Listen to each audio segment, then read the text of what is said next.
चलो अगले पे पढ़ते हैं। अगला जो है वो ये है जिसको बोलते हैं फ्लिगेरियन फील्ड। ये फ्लिगेरियन फील्ड क्या है? ये फ्लिगेरियन फील्ड और ये सुपर वोल्केनो क्या है? ये सुपर वोल्केनो पहले आपको समझना है और उसके साथ आपको फ्लिगेरियन फील्ड समझना है। अगर ये दोनों चीजें आप समझ लोगे तो ये जो रेड रेड है ये आपको समझ में आ जाएगा। ये सुपर वोल्केनो क्या होता है? एक ऐसा प्लेस जो धीरे धीरे धीरे धीरे बढ़ता है और बहुत सारा ज्वालामुखी फट जाता है। ये एक्टिव होता है बट बहुत प्रोएक्टिव नहीं होता, अब धीरे धीरे एक्टिव होने लगता है। तो फ्लिगेरियन फील्ड कहाँ पर है पहले तो आपको ये पता होना चाहिए, किस क्षेत्र में ये पता होना चाहिए, वहां पर क्या हो रहा है वो पता होना चाहिए। ये सारी बेसिक चीजें आपको पता होनी चाहिए तभी आपका काम चलेगा। तो Phlegraean field now consider one of the massive super volcano are beginning to stir making scientific community uneasy. अब इसमें हलचल होने लगी। विश्व का एक विशाल सुपर ज्वालामुखी माना जाता है, अब इसमें हलचल चालू हो गई। अब हलचल चालू हो गई तो मतलब क्या है? चीजें खराब होंगी, फिर से डिस्ट्रॉय होगा और ये खतरनाक है। फ्लिगेरियन फील्ड जो है इसको क्या बोला जाता है? कैंपी, है ना, फ्लिग्रेई के नाम से भी जाना जाता है। ये कहाँ पर है? इटली के नेपल्स में। कहाँ पर है? नेपल्स इटली में, है ना। माउंट इसके आसपास कौन कौन से? इसके आसपास अगर बात करें वेसुवियस, ठीक है, उसके बाद कैंपी फ्लेगई, है ना, ये है। बट इसे सिंगल वोल्केनो नहीं माना जाता। Campi Flegrei is not characterized by the single volcano, इसको अकेला वोल्केनो नहीं माना जाता। यहाँ पर कई सारे वोल्केनिक सिस्टम्स हैं, उन सिम्टम्स में कई सारे सिस्टम्स में कई सारे डिप्रेस्ड हैं, ठीक है, और जो अभी चल ही नहीं रहे, बहुत ज़्यादा अजीब हैं, गहरे हैं, सब कुछ है, बट कहा जाता है शायद ही नहीं चलेंगे। सिंखोल या कढ़ाई कहा जाता है इनको। क्या बोला जाता है? सिंखोल बोला जाता है। तो ये बहुत डीप है, अभी एक्टिव नहीं है, बट ये एक वोल्केनो नहीं है, सेवरल टाइप्स ऑफ वोल्केनो का ग्रुप है, ठीक है। तो इटली के नेपल्स में एक ही है जो सक्रिय आज की डेट में है, वो ये है। और ये अगर सक्रिय है तो बहुत बड़ी प्रॉब्लम होगी इटली के लिए, ठीक, बहुत बड़ा क्षेत्र इनका खराब होगा। अब ये क्या है? कालरेडा जो है इसका जो डायमीटर है वो है 12 से 15 किलोमीटर्स। 39,000 साल पहले हुआ था, ठीक है। मैग्मा नष्ट हो गया था और निएंडरथल के अंत की शुरुआत हो सकती है यहाँ से। 1/3 हिस्सा इटली की मुख्य भूमि पर है और बाकी सार्डिनिया द्वीप के बीच में, ठीक है। यूरोप का सबसे बड़ा सक्रिय, है ना, कॉल्डेरा है। अब सबसे बड़ी बात है, इसने पहली बार AD 79 में एक रोमन शहर था जिसका नाम था पोम्पई, उसको खत्म कर दिया था।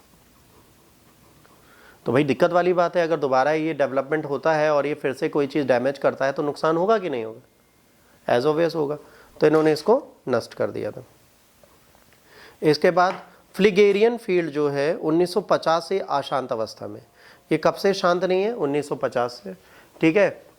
ब्रैडिसिज्म नामक एक घटना का परिणाम है ना, जिसे भूमिगत मैग्मा कच या हाइड्रोथर्मल गतिविधि का एरिया माना जाता है और धीरे धीरे क्रमिक गति के रूप में समझते हैं। जैसे क्या होता है, मान लीजिए खाली है वोल्केनो, इसके अंदर यहाँ पे मैग्मा हो रहा है, धीरे धीरे धीरे बढ़ता जाएगा, उसके बाद फिर से एक्टिव हो जाएगा। लास्ट विस्फोट इसमें 1538 में हुआ था, 3000 साल के अंतराल में हुआ था।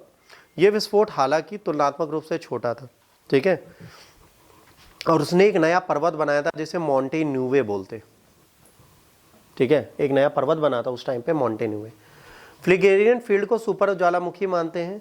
अगर ये फटा तो विश्वव्यापी परिणाम इसके मिलेंगे, वर्ल्ड वाइड बहुत ज़्यादा रिस्क है इसके फटने से। लोग सोचते हैं कि अगर ये ना फटे तो ठीक है, क्योंकि कार्बन उत्सर्जन बढ़ जाएगा, केमिकल रिएक्शंस बढ़ जाएंगे, कार्बन बढ़ जाएगा, क्योंकि ये ज्वालामुखी विश्व भर में कार्बन डाइऑक्साइड के शीर्ष 8 उत्सर्जकों में से एक है। यह अकेला ज्वालामुखी विश्व में जो 8 कार्बन उत्सर्जन वाले देश हैं उनमें 8 में ये भी आता है। ये अकेले इतनी आग उगल देता है, कार्बन डाइऑक्साइड दे देता है। तो ये जो सुपर वोल्केनो है थोड़ा खतरनाक है। सुपर वोल्केनो जो होता है, ठीक है, एक्सप्लोसिव इंडेक्स इसका 8 होता है, ठीक है।